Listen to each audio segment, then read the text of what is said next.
तो फिर तो चेहरा सा।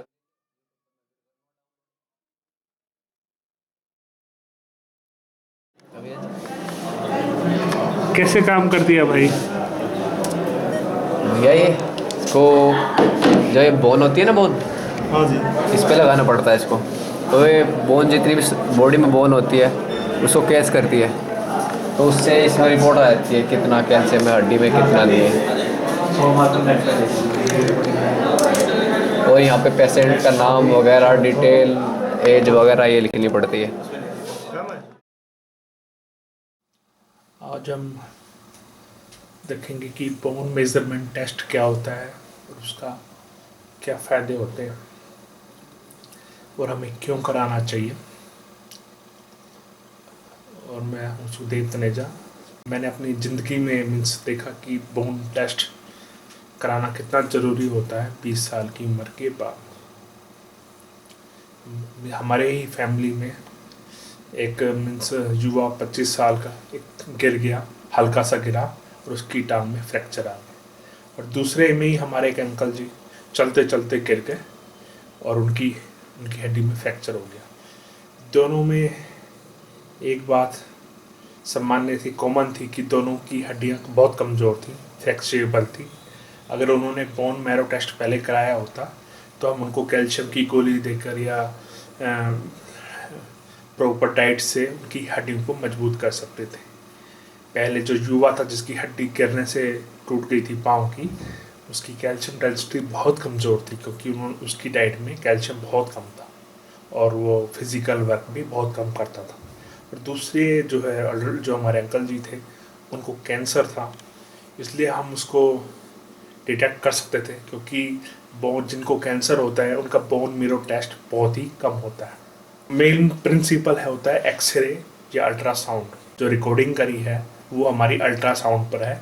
अल्ट्रासाउंड हमारी जो उंगली के इधर बीच में है उसमें अल्ट्रासाउंड फेंका जाता है हड्डियों पर और वो अल्ट्रासाउंड वापस आती है, उसको मेज़र किया जाता है। तो इससे हम इसकी हमारी हड्डी की, हमारी बोन्स की डेंसिटी का पता चलता है, पर वो पूरी तरह से एक्यूरेट नहीं होता। 90% तक हमें वो रिजल्ट दे देता है।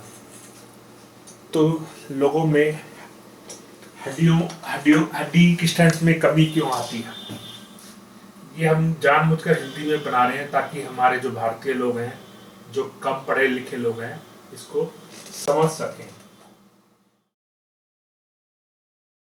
शरीर की हड्डी कमज़ोर होने का मुख्य कारण होता है कि हम कैल्शियम नहीं लेते, या हमारे शरीर में जो हम फिज़िकल वर्क नहीं करते, या हम ज़्यादा सिगरेट शराब पीते हैं, या हम ज़्यादा कैफीन से चीज़ें लेते हैं, या हमारी ओल्डर एज हो गई है और हमारी जो है जो हमें थायराइड जो है हड्डी कमज़ोर होने का बहुत सबसे मुख्य कारण है। और मैक्सिमम एज लोगों में जो है 40 के बाद या 50 के बाद थायराइड हो जाता है और थायराइड के कारण हमारे शरीर की हड्डी बहुत कमज़ोर हो जाती है। तो अगर हमें पता चल जाए कि पहले से ही कि हमारी हड्डी कमज़ोर हो गई है तो हम उसको अपनी डाइट से, दवाइयों, मेडिसिन से अपने आप को स्वस्थ रख सकते हैं और अपनी हड्डी को फ्रैक्चर से बचा सकते हैं। तो हम आप इस वीडियो में आज देखेंगे कि हड्डी का मेज़रमेंट कैसे करते हैं। धन्यवाद।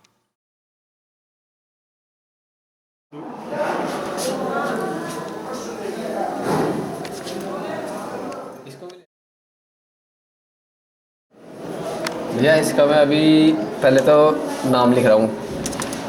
एग्जैक्ट करके करना। नाम क्या है भैया? प्रदीप कुमार। प्रदीप। एज कितनी है आपकी? एज 28।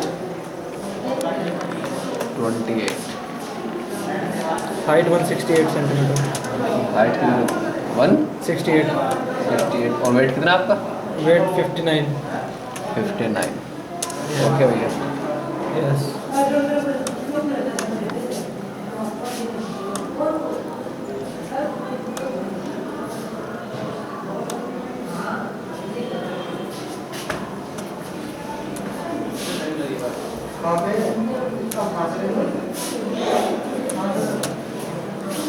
भैया ये इसको ऐसे लगाते हैं, फिर थोड़ा देर प्रेस करना पड़ता है इसको। नहीं, ये क्या चेक करती है मंच? ये बोन में कैल्शियम, बोन मिनरल डेंसिटी। हड्डी मजबूत है या थोड़ा कम है, उसमें बोन में कैल्शियम चेक करती है। ये भी बता दें कि आप तो एक्यूरेसी रेट कितना है इस मशीन का? एक्यूरेट सही है, 90% तो देती है। तो इनका रिजल्ट बताओ क्या आ रहा है? इनका भैया -0.6 आ रहा है, नॉर्मल आ रहा है इनका ग्राफ। ये लीजिए ग्राफ। क्या मतलब है ये? जी ये लिखा है टी स्कोर। टी स्कोर का मतलब स्कोर कितना है, ये लिखा है -0.6। और नीचे क्या आ रहा है और ऊपर क्या आ रहा नीचे ग्राफ आ रहा है, ये जहाँ पे पॉइंट है ना इनका, ये इससे ऊपर नॉर्मल होता है, तो नॉर्मल में आ रहा है इनका रेंज। इसमें 3 रेंज होती है। -1.0 से नीचे जो होता है वो नॉर्मल होता है, -1 to -2.4 ऑस्टियोपेनिक पेशेंट होता है, -2.5 से ऑस्टियोपोरोटिक होता है। इनमें ऑस्टियोपोरोसिस में कैल्शियम की बहुत ज़्यादा कमी पाई जाती है, और इसके लिए हमारा सर ब्रांड आता है bone K2, which is having calcium citrate malate with calcitriol and vitamin K27। Calcium citrate malate is much better than plain calcium and calcium carbonate due to better absorption and better bioavailability with the added power of vitamin K27, sir. We are having complete ortho profile range, sir, for orthopedic patients, sir.